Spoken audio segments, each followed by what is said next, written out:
He was moved to isolation, and we were taken through that process. You see, I speak on authority because of I was there. I'm able to detect, and whilst we were there, I was taking notes. I normally use my phone for taking notes. So, Mr. Ndondolo, it's unfortunate you did not bring him here. And we did ask him last week that would like G4S to bring Ndondolo here, so that what we say here and what he would have said to us there, they're able to correlate. He makes mention, my colleagues are with me here, that 15th of April, Thabo Bester applied for isolation in fear of his life. Apologies, Honourable Member. I thought that you mentioned that on 15th of April, Mr. Bester was moved to Broadway. So my apologies for that. You were referring to the date he applied to be moved. Yes, he applied on the 15th, even pending even when you moved him to segregation. His papers were pending approval. He was not approved, but he was moved already. Okay. Why was he put in isolation whilst his papers were pending approval? Okay. Who authorized for that? Okay, I will hand over to Mr. Beiderveld, who can give you all the information. Honourable Member, I can possibly give a little bit of light on that. There was 2 times that Mr. Bester requested to be removed to Broadway segregation. The first time was on 15th of April, as mentioned by you correctly. But after 2 days, he cancelled his own safety application and went back to the unit. And then on the 30th, he applied again to go back to Broadway. Was this planned? Because from a sense we got when we got there is that normally cell 35 is not being used because of it's in the blind spot. Cameras or the video footage do not cover. So in any case, we even did that walk. You can come into isolation, walk, take the stairs to cell 35, and the camera will not capture you because of it's in the blind spot. Even when you go out, only a person that knows that that is cell 35 will be able to identify it on the CCTV. Who authorized for him to be put in that blind spot? And why did an inmate that was in there removed for him to go in? Wouldn't it was possible for him to be allocated in a cell that was empty? Because already Ndondolo made an indication that there was an inmate in 35, meaning they took that inmate to another cell to put Thabo Bester. So there was an orchestration of a plan for him to escape.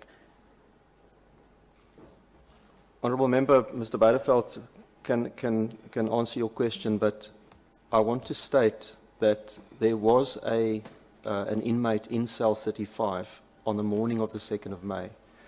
That inmate applied to be sent back to the normal part, the multi-accommodation part of the prison. That inmate applied on that day, and according with his wishes, he was reallocated. That inmate was not moved to make to accommodate inmate Bester in that area or in that cell. That cell happened to become available on that day. So you're saying the cell was empty when Bester was moved in? An inmate was moved, to my knowledge, from that cell. I'm saying, was the cell empty when Bester was moved in? Yes. So there was no one. The person that had applied to be moved was already moved? Yes. This contradicts what your officials were saying. A person was moved on the actual day that Bester was brought in. So what you are saying, it's a total contradiction, Chair. No, it's not a contradiction, Honourable Member. The question was the cell empty when inmate Bester was moved into the cell? And I can confirm it is, because it's a single cell. Only one inmate can be housed there. What I added, Honourable Member, is that that morning, the person who was in that cell on the night of the 1st of May into the 2nd of May applied to be moved back, to be moved out of Broadway. That inmate was moved, and that made cell 35 temporarily vacant on the day of the 22nd. The day that Bester was moved in? Yes. Coincidentally? I cannot comment on the coincidence. No, it's fine. Member. Chair, we equally find out that the server or the switchboard for cameras, which you are able to tamper with, switch off and switch on.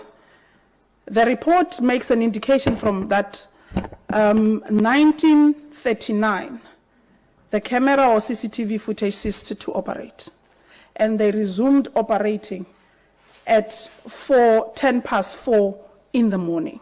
The incident started to happen at 2:30, subsequently to 2:59 or 3 o'clock in the morning. Was not captured because of the system was not working. Whilst we were there was an official from Integriton who operates your machines, was able to take us through that you are able to tamper with the system not to work. You are able to tamper with the system not to work. And in that sense, for the unit where Bester was in isolation, and you can tamper with it, there is where that controller is there. And there was a person, when you read reports, that was asked by officials to switch off.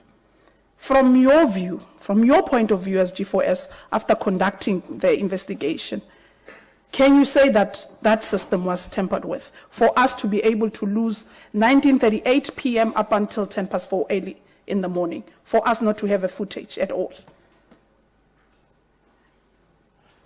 Honourable Member, on that question, I can only indicate that we're not technology specialists. Therefore, we requested Integritron to give us a proper report. That's the people that's responsible for the system. In according to the report that they gave us, there was a power failure due to the batteries of the UPS system that was not functional properly. And if somebody that tampered with that, that they couldn't supply us with, so we had to work with a document that was submitted by the specialists on this.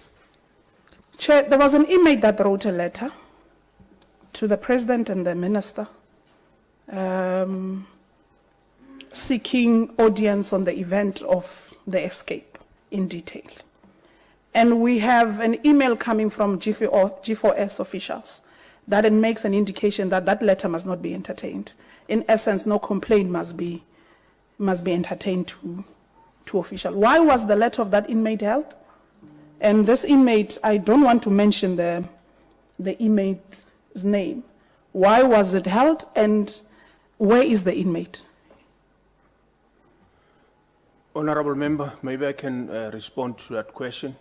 If one reads on that email that was sent regarding this letter, the lady who has responded to that, she was redirecting that complaint to say, if that is the complaint, the inmate needs to use the prepaid envelope system to can send that complaint to the relevant party. She was not necessarily saying that letter must not go out.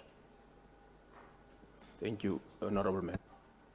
Why didn't she reroute that letter, seeing that the inmate did not use those prescribed standards for him to send that letter?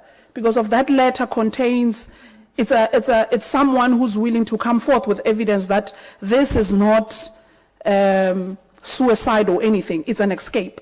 Why did we hold the letter? Because of whoever has seen that letter, obviously has read the contents. Why did we keep it? Honourable Member, according to what we have learned regarding this letter, the letter had nothing to do with this matter of Bester. The content of the letter, according to the information we received, it was an inmate who was requesting to be provided with the footage of the use of planned force that was applied on him. And then that request was denied.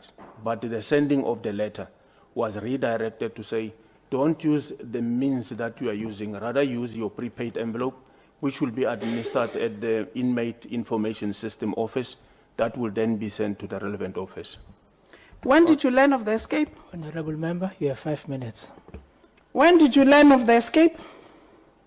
When did you realize this was actually an escape? Honourable Member, during the GIX meeting that I referred to on the 2nd of February of this year, GIX mentioned to us that they suspect that inmate Bester had escaped. And it's only in reading the SAPS papers prepared for purposes of this committee, dated the 4th of April, it's only in those papers that we saw that SAPS had, I believe on the 14th of January, my date might be wrong, but it was somewhere mid-January, opened a case of escape relating to inmate Bester. Why are we not making sure that all the units are covered with CCTVs and video? Why did we leave the cell 35 in the blind spot and we left it at that, especially the cells at the back?